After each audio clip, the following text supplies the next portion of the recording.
Elvis, and no. And again, for those on Facebook, that is not my theme song. That is just a song we play to let the kids know it's time to head out. It is good to have you with us. Good to be with the crew at Lena Valley. Morning to you all. And good to have everybody watching on Facebook. It's nice to see the way that we've got people viewing from now all over the world. Today, if you want to follow along with the sermon notes, you can pick them up on the YouVersion app. They're there, and the link to that is both on our Facebook page, but also you can just open the YouVersion app on any device and go to the events, and you'll find it there. I mentioned earlier here at the Mornington campus, this is our second last sermon on the book of Ecclesiastes. Some of you are going, oh, good, almost there. Others are going, no. And look, I'm not exactly sure. I think this is our 14th or 15th week. But it is a very confronting book, and it is a book that a man by the name of Peter Creech says that modern people most need to read. And I think he's right, because it strips away all our strategies for doing life, all the things that we think we depend on, and then it says, okay, let's talk about how you actually do life. And so we are assuming that Solomon wrote the book because the book wants us to assume that. There's debate about that, but the way we're unpacking it, we're assuming that. And Solomon is now getting to the end of the book, and things are coming to a head, and he's saying, look, he spent time disproving the idea that you can be smart enough to do life well, or you can be rich enough to do life well, or you can be attractive enough, or you can have nice enough clothes and have enough money to do life. He's blown all that out of the water. What he has said is, no, you've got to organise your life around your relationship with God and trust Him and go for it. And towards the end of the book, he's now saying, here's some things just to be thinking about. What's helpful, I think, about what we'll be looking at today is he's kind of giving some principles for decision making. He's saying, so how do you make decisions? And he's contrasting foolish people and people who are not foolish with a lot of what we'll be talking about today. And he ends with a particular challenge for young adults. A particular challenge for young adults is what he finishes with, but I think it's also a challenge for all of us. So let's dive into Ecclesiastes 10:15. This is a verse that commentators have debated what it means. I think I've got a bit of a sense, but the verse says this: the toil of fools wearies them, they don't know the way to town. The work of foolish people makes them tired, they don't know the way to town. And as I said, commentators have debated what he's reaching for here, but I think the biblical principle that you can draw out from this, that seems fairly clear to me, he's drawing a link between work and not knowing town, how to get to town. What is town? Town is where the people are. And what he's saying, I believe, is that a foolish person doesn't know how to share their work with others. A foolish person is organising their life around themselves. And there's this principle right the way through the Bible that you find your purpose not in feeling good about yourself or doing stuff for your own agenda. And there is a lie in our society that it's really easy to buy into, that says, I work in order to have weekends, or I work in order to have holidays. I do stuff I don't want to do in order to have some time to do what I do want to do. And what Solomon's saying, no, you work in order to bless other people, I think is what he's saying. Paul is very explicit about this when he says in Ephesians 4:28, anyone who has been stealing must steal no longer, but must work doing something useful with their hands, that they may have something to share with those in need. What he's saying is that you can have an approach to life that is all about grasping and meeting your own needs, being a taker. And he said, no, the purpose of your work is having something to share. And I think that is true, no matter who you are and what age you are. That whether you are an artist, the purpose of your art isn't to make you feel good. It is for the impact that has for others. If you are a writer, if you are a teacher, if you are a musician, you will ultimately find the purpose of your life as you give it away rather than hang on to it for yourselves. I think that's the biblical principle, and I think it's important for us to hear that, because the world tells us exactly the opposite thing. He says the purpose of your work is to make you feel better. So I think there is a principle in there that is soundly biblical. It says you will find your story when your eyes aren't on you. And then he goes on, and he contrasts a good king with a poor king, or a king that is dangerous. He says, "Woe to the land whose king was a servant and whose princes feast in the morning. Blessed is the land whose king is of noble birth and whose princes eat at a proper time for strength and not for drunkenness." Now, there is this theme for us as Aussies. We think, we don't like people of noble birth. We don't like people who are born with a plum in their mouth. That's not what he's kind of saying. Certainly in this context, he's saying that a king who has been through the work of getting the right education and is able to put their own needs aside is the kind of king you want, rather than someone who has had their life determined by somebody else for their whole lives, who has not made their own choices. There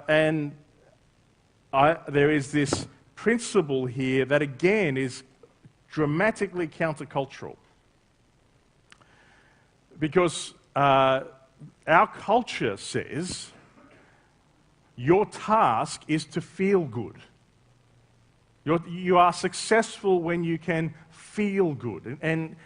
And what this seems to be saying, that the key to making good choices in life is the ability to delay what they call gratification or feeling good. The key for you being free to engage in a healthy way with life is not to be run by the desire to minimize pain and maximize pleasure. The book of Proverbs says, like a city whose walls are broken down is a person who lacks self-control.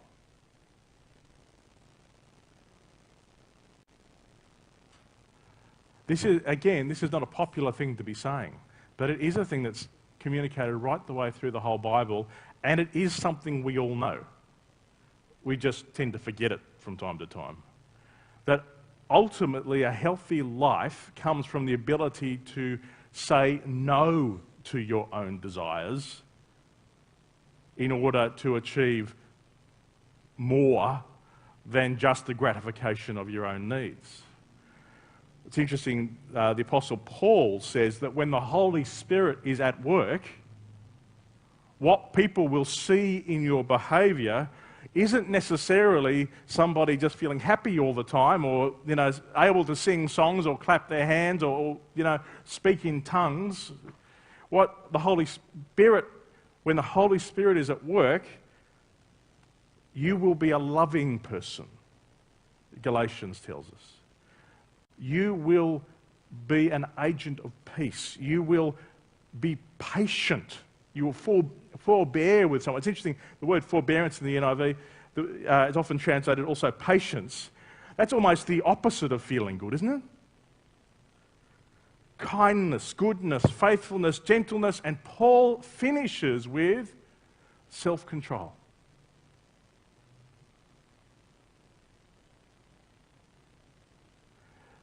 Against such things, he says, there is no law. Now, again, we kind of long for the quick hit, the sugar fix, the thing that just makes me feel good right now. But all of the research demonstrates that is not the path to a whole and healthy life. All of the research indicates that the ability to delay gratification is linked with academic success, physical health, psychological health, social competence, the ability to relate well to people, and the achievement of your goals. That I know something about you, that the extent to which you are able to put aside your own needs is the same extent to which you will actually be free to be functional in the real world. Modern science tells us, and Solomon writing more than 1,000 years ago also tells us this. Living a life of self-indulgence means that the people around you and the environment you are responsible for suffers. Solomon points this out where he says, I find this a bit challenging actually, through laziness, right, because I'm not really a practical person, the rafters sag. Because of idle hands, the house leaks. And what's interesting about that, in the Middle East, in this era, the houses were covered with lime. And lime, as it aged, would always crack. It always needed work. That you couldn't just set and forget your house, just like you can't now. That's what I used to love about Canada and gardening. Like for half the year, everyone's gardens looked the same. It didn't take any work apart from the snow shoveling, which actually did take work. Because of idle hands, the house leaks. A feast is made for laughter. Wine makes life merry, and money is the answer for everything. This is one of the dangers in reading Ecclesiastes. If you read things out of context, you'll think what Solomon's saying is money is the answer for everything. No, he's not. He's saying that approach to life is dysfunctional. That you end up with a broken down house. Unless you can discipline yourself to respond to the world as it is, you will end up doing damage to the people around you, and the very environment you live in will be dysfunctional. So that's a little challenging, isn't it? It means that how your backyard is going can be a bit of a measure of how you're going, is kind of what Solomon's saying. I find that personally disturbing. Some of us are a little more practical than others, but all of it is about discipline. It's about choosing, and some of us who are tend to be more practical. A measure might be other things, like how your relationships are going, or how your financial management's going, or be other things. But it's, what does it mean for you to make the choices that are in line with the needs of other people and what is actually going to work, rather than just make choices based on your own feeling world, is kind of what he's saying. So he goes on, and this is basically just a list of handy household hints for how do you do life. If you can't trust your brain to work it out, and you can't trust your money to work it out, and you can't trust your good looks or your political prowess, what do? He says, another handy household hint is this: don't revile the king even in your thoughts, or curse the rich in your bedroom, because a bird in the sky may carry your words, and a bird on the wing may report what you say. He's basically saying, if you have an issue with someone in authority, resist the temptation to gossip. Jesus, in Matthew chapter 18, makes it clear what you do with that. If you've got an issue with someone, you actually take it to them, and if they don't respond to it well, then you take someone else with you to them, and if that doesn't work, then you bring the elders and the church into it. I actually think this is something we all need to hear. Gossip is a cancer in any church. And if you have an issue with people, I really encourage you, have the courage not to talk sideways, but to talk directly to them, is what he's saying. And what he's saying is a gossip, someone who speaks about people, particularly, it's often people in authority that people have issues with. It's always one of the things we teach in the Foundations course. It's those who need feedback the most get it the least. And these are two kinds of people. There are the awkward people that everybody avoids. You know what I'm talking about? But then also the leaders.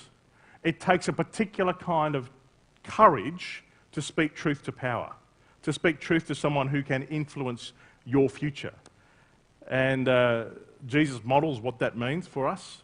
And the Bible calls us to be the kinds of people who are ready to speak truth to power and not talk about people in authority behind their back.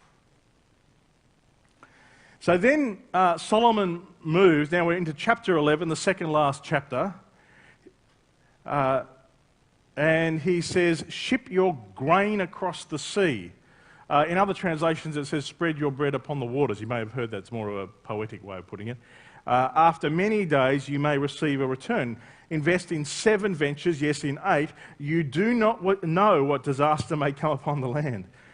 What's he saying? He's saying, one of the things he said in the verses we looked at last week, no matter how clever you are, no matter how smart you are, no matter how good you are, bad things happen to good people. You can't guarantee how life's going to work out. And he's basically saying, don't put all your eggs in one basket. This is a good financial management strategy. Most super funds diversify. They put their funds in things that hopefully grow quickly and other things that are more stable. But it's also an important practice for life. That if your whole life is just based around one job, one task, then I'd like to challenge you and think, time to think bigger. Well, for me, we need a better understanding of what it means to be called and to express our vocation. Your vocation is never your job. Your vocation can be expressed in lots of different ways. I'm not going to point him out too much, but Bruce Edwards is one of my heroes here. In that, I don't know exactly how it works. And I think at some point I'm keen to get him up and get him to pray for him, because the load he carries through the week with the health system and some of the choices he has to make and that kind of thing. But what he is, my guess is part of Bruce's vocation is about creating systems that care for people. I don't know how that works, but it's part of it. And so he expresses that day to day with a pretty important role in our healthcare system. But he also expresses his calling at the men's shed with his pizzas. Let me tell you, they are pretty good pizzas. And he also expresses his calling on a morning like this morning as he leads us in worship. And you see, it would be easy just to focus on one thing. I want to challenge you. When we talk about calling and vocation, your calling is always bigger than one expression of it. I think the calling here and what Solomon's saying is invest your time and resources in more than one place, is kind of what he's saying. And now he starts to say, let's talk about the stuff that might hold you back from doing life. He says, if clouds are full of water, they pour rain on the earth, whether a tree falls to the south or to the north, in the place where it falls, there it'll lie. People going, what's that mean? Well, he kind of explains what he's trying to reach for next, where he says, whoever watches the wind will not plant, whoever looks at the clouds will not reap. If you're waiting till you're certain which way the tree's going to fall, or whether it's going to rain or not, you'll be waiting forever, is what he's saying. You don't wait till all of life's circumstances are how you want them to be. And he goes on and says, as you do not know the path of the wind, or how the body is formed in the mother's womb, so you cannot understand the work of God. If you could fully understand God, you would be God. You can't fit God in your head. there are going to be lots and lots and lots of things that happen in your life that just don't make sense to you. Sometimes they'll be good, sometimes they'll be bad. But if you wait, what he's saying is, you don't hold back, don't wait till you feel like you're in control. Because that is arrogance, and it will never, ever happen. You will never be fully in control of your life, is part of the message of this whole book of the Bible. He says, sow your seed in the morning, and at the evening, let your hands not be idle. For you don't know what's going to succeed, whether this or that, or whether both will do equally well. He's saying, yep, get about your day job, whatever that is, but don't put all your eggs in one basket, and live a bigger life than any one job can give you. You are, no matter how old you are, no matter whether you call yourself retired or not, you are not here to take up space. There is no such thing as retirement in the kingdom of God. Sorry about that. There's just reassignment. And ultimately, Jesus will always be calling you forward into the unique adventure he has for you. But what Solomon's saying here is, in order to live your life well, learning to live a fulfilled life means learning to cope with uncertainty. We have lots of books on the shelves saying the 5-point plan to happiness, or the 7-step thing to this or that. There are no 5 points or 7 steps that guarantee anything. There are some principles, and the Bible's full of them, about what generally works. But ultimately what Solomon's saying is a healthy approach to life is to approach life with humility and realize you are not the center of the universe.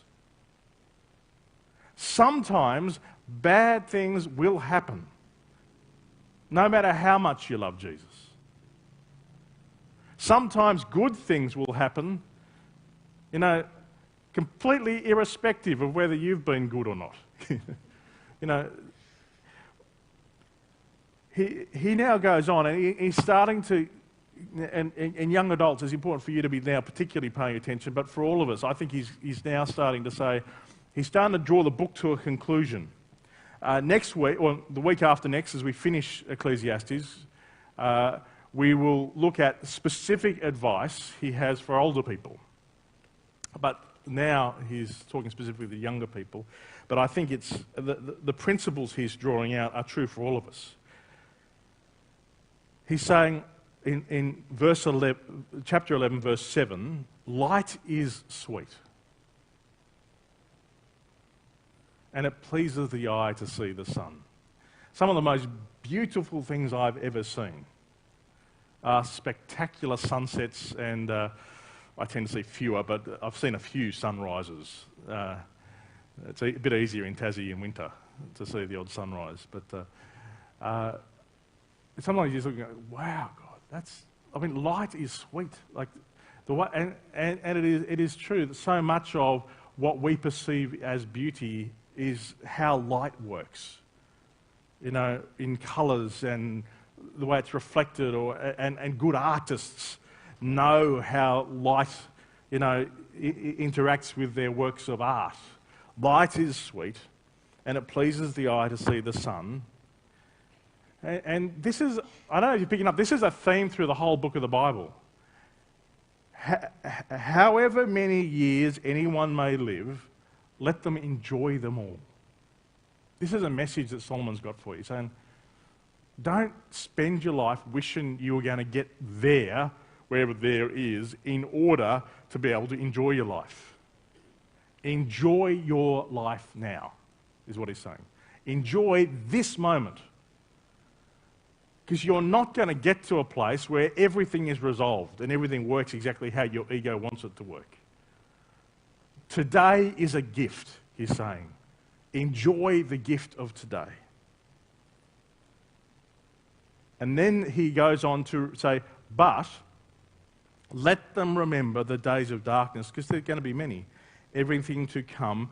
And again, this is where the weakness of the English translation is. Remember, the word for meaninglessness is vapor. Is vapor.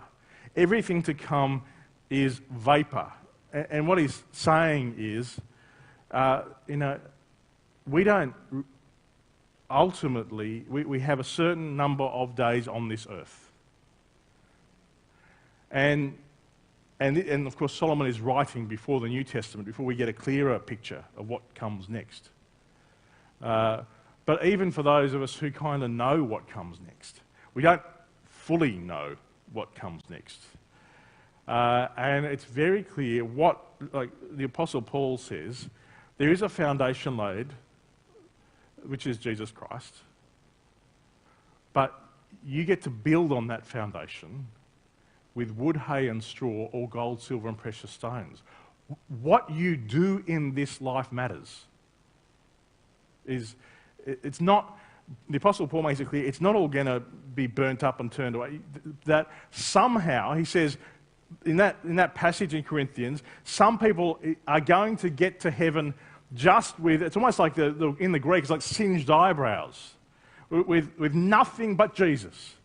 But for others, there is a choices you can make that are like building on the foundation of Jesus' life and his life in you with gold, silver and precious stones. This life matters. And what he's saying is there's an important humility we all need to approach life with, understanding you're not going to be here forever. You are not going to be here forever. Today is a gift. Tomorrow is a gift. And understanding the limits of your time on earth will help you actually enjoy the moments you have. Enjoy this moment. Enjoy this day. All the pain and the pleasures, and throw yourself into life is what he's saying.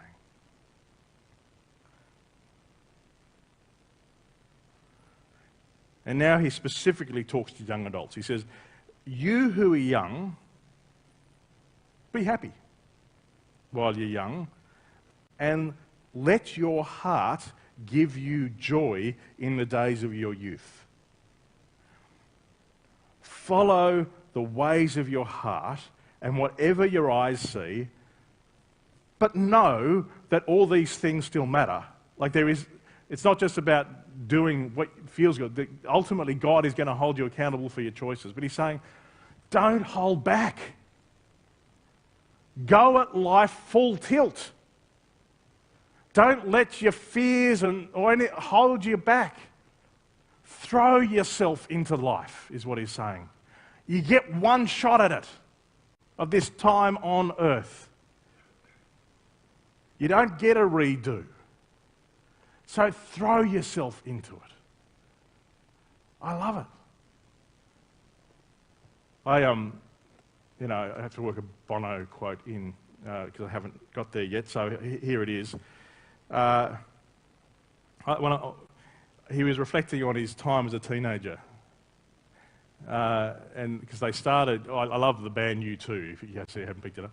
And they started where only one of them actually could play a musical instrument, Larry the drummer. All of them learnt the musical instruments as they went. And Bono said, when you're 15, you think you can change the world. And sometimes you're right.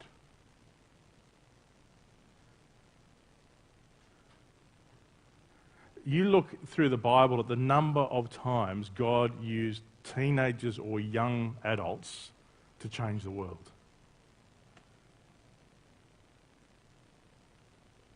Because they're not limited, because most of us do life like back to front butterflies, and we get hurt and we hold back. We learn to hold back.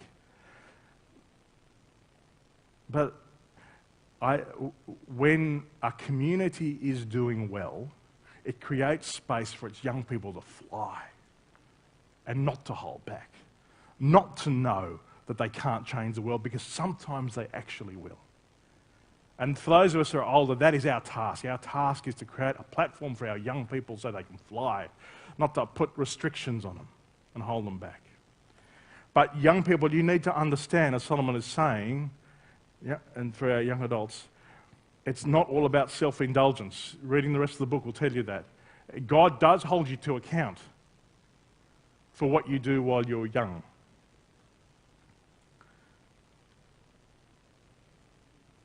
So he's saying, throw yourself into life, particularly while you're young. Don't hold back. And then in the final verse, he says something pretty interesting that I think is applicable for us all. He says, he talks about the things that hold us back from living wholeheartedly in the moment with God. He says, so then, banish anxiety from your heart and cast off the troubles of your body. For youth and vigour, again, this is where the word meaningless is unhelpful. Youth and vigour are more like vapour. Like, what he's saying is, from his perspective, two of the things that are going to hold you back from living wholeheartedly in the moment with God are anxiety and worries about your body and limitations of your body. I don't know if there's a more contemporary thing to be challenging us with. We live in a world where young women and increasingly young men are fed all kinds of crap about their bodies and what they should be and shouldn't be, and have significant issues about the body. And as we get older, our bodies don't do what we want them to do, and we have whole industries set up to help our bodies, do what they're meant to do. And what he's saying, one of the ways you can live your life is live your life determined by your body, by its needs and desires and its limitations. He's saying, he's not, the Bible, he's not advocating you pretend you don't have a body. That's not biblical. But he is saying, don't live your life determined by your body and your fears about your body and the limitations of your body. Your body shouldn't be setting your agenda, is what he's saying. And I think that's true if you're young or if you're old. The picture for me is Jesus in the Garden of Gethsemane, where he is so stressed.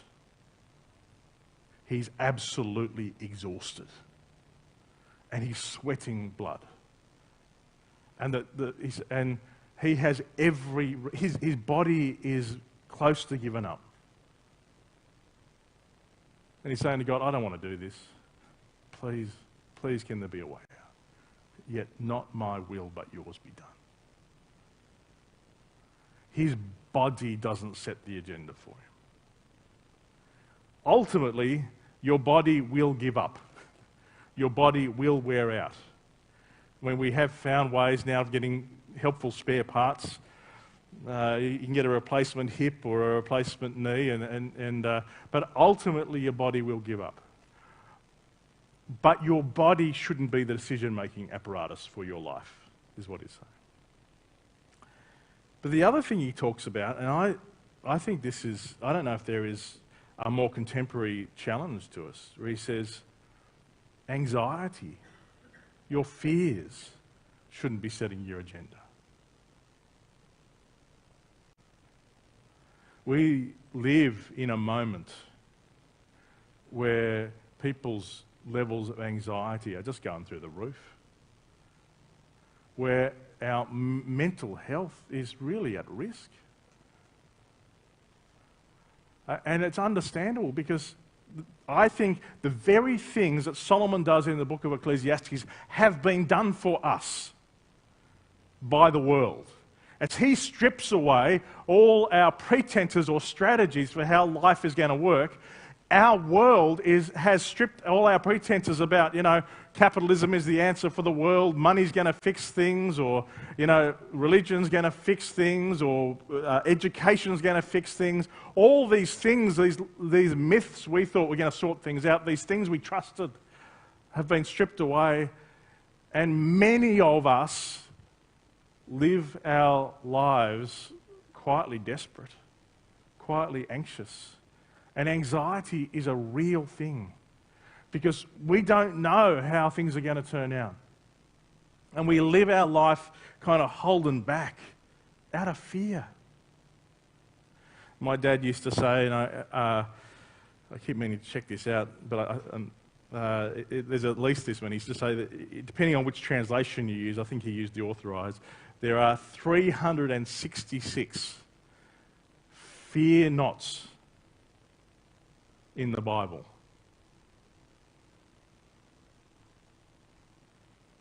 One for every day, including a leap year. God knows how we work. Our fears can drive us, can't they? That one of the major reasons we don't step out and trust God more is we're scared. We're anxious.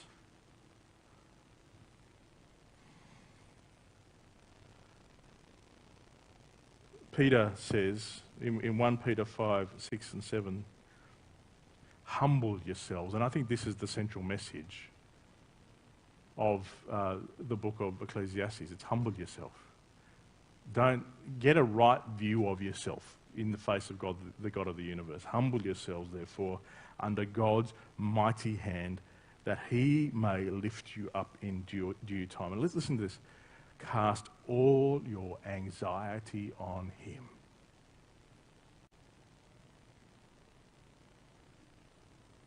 Because he cares for you.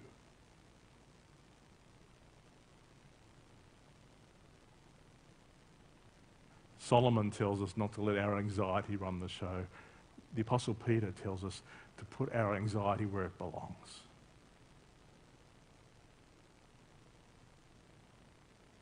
Because he cares for you. God is beckoning us to the adventure of life. Solomon's thesis is that there will be two things that might hold you back. Your worries about your body and your anxieties. One of my favourite passages that I just keep coming back to is Hebrews chapter 12, verses 1 and 2. In this picture, we are surrounded by a great cloud of witnesses. All the people who have gone before. And I bet you can bring to mind some heroes you've had. People who have been there for you, who are no longer here. Who are now in the grandstands. This is the picture. Paul's bringing to mind an old Olympic stadium is kind of the picture he's saying. Since we're surrounded by such a great cloud of witnesses, because this is, of course, comes in the context of Hebrews chapter 11, where he's listed all the great heroes who have gone before. Let us throw off everything that hinders and the sin that so easily entangles. Again, let's throw off all our fears and our misapprehensions and our limitations. Let's not let our bodies make the choices for us, and let us not let anxieties make the choices for us. Let's throw that stuff off. And let us run with perseverance the race marked out for us. Do you know that there is a race marked out for you? It's different than the race that's marked out for me. And it's different for the person sitting next to you. We've all got slightly different races. And I've said before, I think the best picture I've got of that is in this language of an orienteering race, or more like a chalk chase. You've done a chalk chase where someone's out there and marking the directions. And the picture, though, is that Jesus is just a few steps ahead of you. He's not, miles ahead. Because Paul says, run with perseverance the race marked out for us, fixing our eyes on Jesus. the pioneer, the one who goes before, and the perfecter, the one who makes complete our faith. For the joy set before him, he endured the cross, scorning its shame, and sat down at the right hand of the throne of God. And because he's done that, he now comes to you and says, I love you. Are you ready to step into the adventure with me? Are you ready to take the steps? Don't let your fears hold you back, he says. Trust me. Cast all your anxieties on my shoulders because I love you.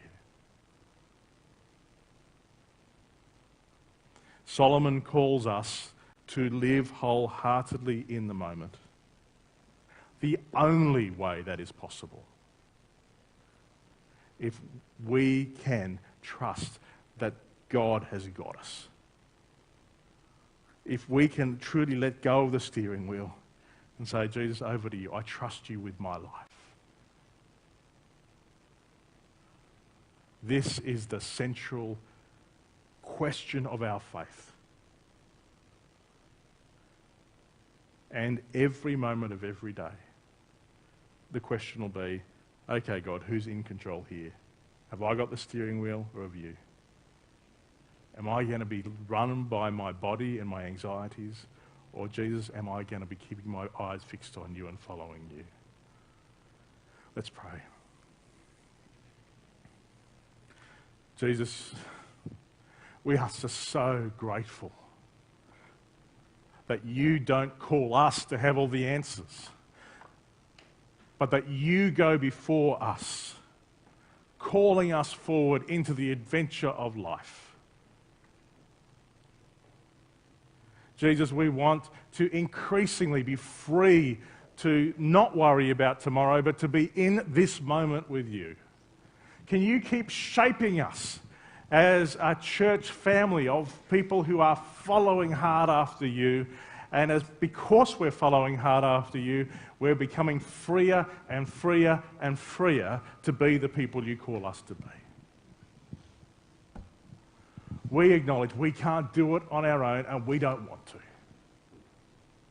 Thank you for your servant Solomon, who put his mind to work out how life works, and comes back with the simple truth that ultimately you either live your life based around your Father, based around the God of the universe, or you fall flat on your face.